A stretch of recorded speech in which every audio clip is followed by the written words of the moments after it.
Hi, for ChinaSolved, this is Andrew Hubert. Welcome to another Casual Friday video. Today we're looking at building a China-ready negotiating team. There are 3 steps to building a China-ready negotiating team. First, planning. Second, training. And third, managing. Sounds simple enough. Let's look at each of these in a little bit more detail, and then we'll dive right in. Planning for China is a matter of coming up with a new strategy. China's success won't fit into your existing plans. You need to develop a new set of best practices. Number 2, train your team for China.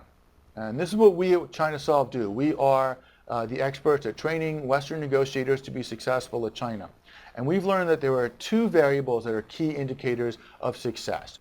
1, prepare for multiple variables, prepare to negotiate the agenda. This is something that Chinese do very well. Westerners tend to work with a very limited set of negotiating variables.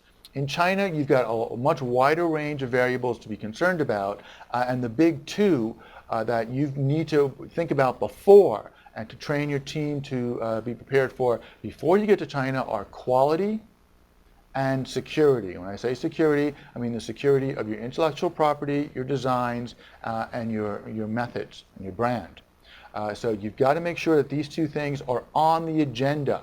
The agenda is like the table of contents of a negotiation. And a lot of Western negotiators don't even know what it is because to us our agenda is always implicit. We always just assume that everyone is talking about the same set of variables. In China that is not so. And in China a good Chinese negotiator will purposely try to keep certain things off the agenda, off the negotiating table. And that includes quality and security. What they'll say is, don't worry about it. If there's any problem, the bosses can handle that later. That's really not for us to worry about. It is. The second big indicator of success in China has to do with the amount of power the frontline negotiator has. The guy you send to China, or if it's you've got to arrange with your people back home to make sure that you have the ability to A, expand and develop the relationship, but also the power to hit the brakes, the power to say, no, this isn't going well, I'm going to go home without a contract. A lot of Western negotiators, especially purchasing people, feel they don't have that power, and it limits you, and it undermines your authority and your ability to be successful in Chinese negotiation. And the third step for developing a winning team for Chinese negotiation is figuring out a good way to manage the deal process. In the United States and in Europe, negotiation is something that often gets delegated. There are specialists, there are purchasing people, or there are salespeople who go off, negotiate the details of a deal, and then come back and report to senior management. This does not work well in China. This isn't how the Chinese approach negotiation. They tend to show up with an integrated team with different levels of managers and different types of experts, including technical people. And if you don't have the same, you're working at a disadvantage. If you're the senior manager, you've got to delegate more power to your frontline negotiator, but you also have to be prepared to play a larger role and to make an appearance or to have more control over the negotiating process while it's going on. If you're not the senior manager, if you are a frontline salesman or purchaser or administrator, you've got to do some internal negotiation and make sure that your senior people and your other departments are involved in the negotiating process when necessary. Okay, so now that we've looked at the basic steps of a Chinese negotiating team, let's look at the characteristics. Let's look at what you're going to have when you've completed these steps and you've developed a good China negotiating team. There are 3 basic sets of characteristics we're going to be looking at. 1 is your China orientation. 2 is the team approach, how your team actually functions in China. And the third characteristic of a Chinese negotiating team is how it handles data flows, how it moves information around. So I've told you several times, China requires a new strategy, a new approach. Now I'm going to talk to you about how you build that new approach. In order to put together a new framework for managing China, I want you to do a simple 3-step process. 1, start with your China goal system. Start with where you want to be, what you want to end up with. 2, you're going to take a look at your existing resources and capabilities, what you've got, where you are now. And 3, we've got to put together a plan for bridging the gap.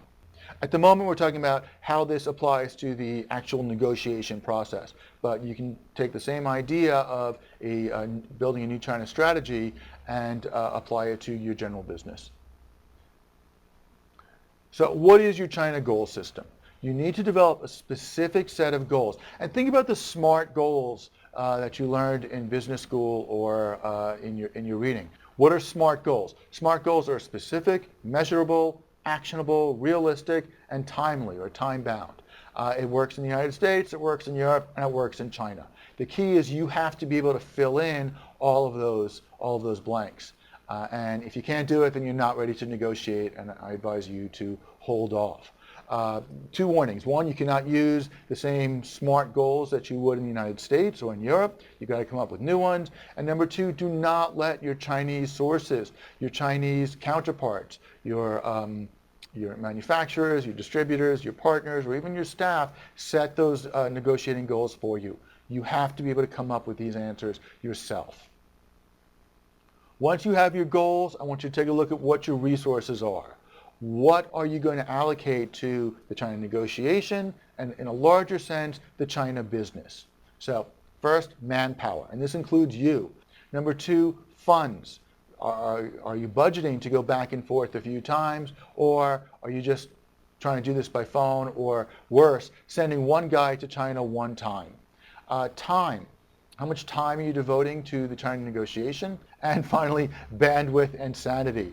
If you stress out, if you lose composure, they win, and they know that.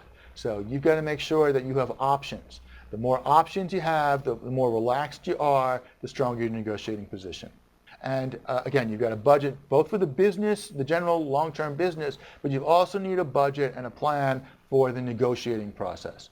And that's what we're talking about right now.